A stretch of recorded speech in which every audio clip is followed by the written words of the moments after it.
No, kaya sabi po rito, and thou, Lord, didst found the earth in the beginning, and the heavens are the works of thy hand. So makikita natin, siya po yung co-creator ng Diyos. At siya ay mananatili magpakailanman. So sunod po natin doon sa Hebrews chapter 1 verse 11 to 12. Nagbabasa lang po tayo. At ito ay binabasa natin na may kinalaman doon sa mga quotation na kanyang sinusulat na mula doon sa Old Testament. Sabi dito, they will perish, but thou remainest. They will all grow old like a garment, like a mantle. Thou will roll them up, and they will be changed.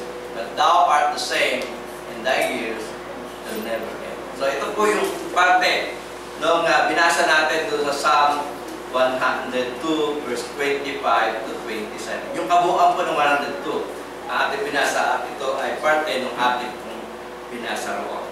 Okay? So, muli, makikita natin, nag-quote muli siya doon sa Psalm 110 verse 1 at ganito po ang sinasabi ng banal na kasulatan. But to what angel has he ever said? Kaninong anghel niya sinabi ito? At ito ay quotation from Psalm 101 o 110 verse 1. Ang sabi, sit at my right hand till I make thy enemies a footstool for thy feet. Okay? Sabi na sumulat ng Hebrews. Wala rin pinangako ang anghel nito. Pinangako lang ito sa kanyang anak. Ito mga bagay nito. Sabi niya, umupo ka sa kanan ko hanggang sa gawin ko ang iyong mga kaaway na tungtungan ng iyong mga paa. Okay? At yan ay pinangako lamang sa kanyang anak at never pinangako ito kahit kanino mang anghel. Tingnan po natin Psalm 110. Ganito po ang ating mabasa ayon sa banal na salita. Sinabi ng Panginoon sa aking Panginoon, umupo ka sa aking kanan hanggang aking gawing tungtungan mo ang iyong mga kaaway. Pararatingin ng Panginoon ang sentro ng iyong kalakasan mula sa Sion. Magpupuno ka sa gitna ng iyong mga kaaway. So, napakalakas ng kaharian ito na ipinangako ng Diyos. Biro nyo, siya ay magpupuno sa gitna ng kanyang sa gitna ng kanyang mga kaaway. Kahit na siya ay napaliligiran na ng kanyang mga kaaway, yung kanyang kaharian ay hindi matitina. Okay?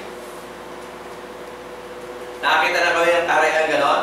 Kapag nakakita kayo ng kaharian na nakapaligid na sa kanya yung kanyang makaaway, sasabihin nyo, mabuhay yung kaharian niya. Sigurado, anytime, babaksak. Anytime babaksak yung kaharian niya sapagkat napapaligiran na siya ng kanyang kaaway. Pero para sa Panginoon, hahayaan niya na ang kanyang mga kaaway ay umiran sa gitna ng kanyang panunungkulan bilang hari, pero hindi kailanman siya mapupuan. So, ibig sabihin, napakalakas na kaharian itong itinayo ng kanyang ama para sa kanya na hindi kailanman ipinangako sa mga kaya nga yung sinasabi ng mga premillennial na hindi raw totoo na naghahari na ngayon ang ating Panginoong Kristo. Kasi nga sabi nila, marami pang mga kasalanan, marami pang kaaway ang Panginoon. Dapat paalis muna yung mga makasalanan tao bago niya pagharian. Pero dito makikita natin, naghahari na ang prinsipe ng kapayapaan at ng katuwiran kahit na nakapaligid pa ang mga taong puro makasalanan. Okay? So yun ang ibig sabihin po nun. Kaya ito ay salungat doon sa katuruan naman ng ibang mga pagkating pangreliyon. Na sinasabi, mag-aantay pa raw po ng pagdating ng ating Panginoong Kristo at kung malinis niya na ang mundo sa mga kasalanan, mag-ahari siya ng 1,000 years doon sa mga mabubuting tao. Pero po, hindi po yun ang sinasabi ng banal na kasulatan. Ang sinasabi ko lang banal na kasulatan patuloy pa rin maghahari ang kanyang anak. Okay? At maghahari ito sa gitna ng kanyang pag-aaway. Verse 3, ang bayan mo ay maghahandog na kusa sa karawan ng iyong kapangyarihan, sa kagandahan ng kabanalan, mula sa bukang liwayway ng umaga, ikaw ay may hamog ng iyong kabinataan. Sumumpa ang Panginoon at hindi magsisisi. At ang sabi, ikaw ay saserdote magpakailanman ayon sa pagkasaserdote ni Melchizedek. So yung pangako ng Diyos, hindi lang siya magiging hari. Kita niya? Hindi lang siya magiging hari, siya pa ay magiging ano? Magiging priest. Sa pagkakasugo sa kanya bilang propeta. Diba? Siya ang tagapagsalita ng Diyos sa huling araw. Ibig sabihin siya ay propeta. At yung tagapagsalita ng Diyos na ito sa huling araw ay kanyang pagtatataga ng kanyang kaharian. Ibig sabihin magiging hari. At sa kanyang panunungkulang bilang hari, at the same time prophet, ay manunungkulan siya bilang dakilang saserdote ayon sa pagkasaserdote ni Melchizedek. At kailanman, wala tayong mababasa sa Old Testament na pinakakuan ito ng Diyos sa sino mang anghel. Walang anghel na pinangakuan ito maliban sa ating Panginoon. Katunayan nga sa history, merong nagiging hari, nagiging propeta, pero hindi siya hindi siya priest. Meron nagiging hari, siya ay priest, pero hindi siya propeta. Nakuha natin niya? Pero sa kaso ng ating Panginoon Kristo, sa kanyang pagiging propeta, siya ay magiging hari, at sa kanyang pagiging propetang hari, siya ay maninilbihan bilang dakilang saserdote. At yung kanyang pagiging dakilang saserdote, hindi po ito pagkasaserdote ng mga Levita na natatapos.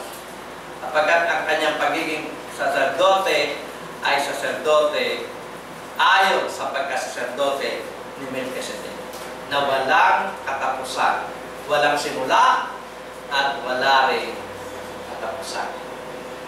So makikita natin, iba po yung pangakong ipinangako ng Diyos dito sa ating Panginoon Kristo. At kailanman, hindi po ito naipangako sa mga. Okay?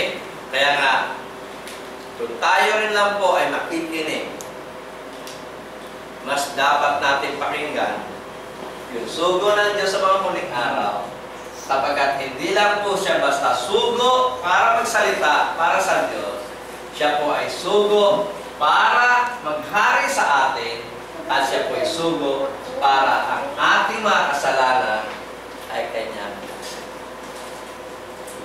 Meron din tayo pakikinggan, isang tao lamang ating pakikinggan, isang personalidad lamang ating pakikinggan, walang iba, kundi ang kanyang anak. Ang iba,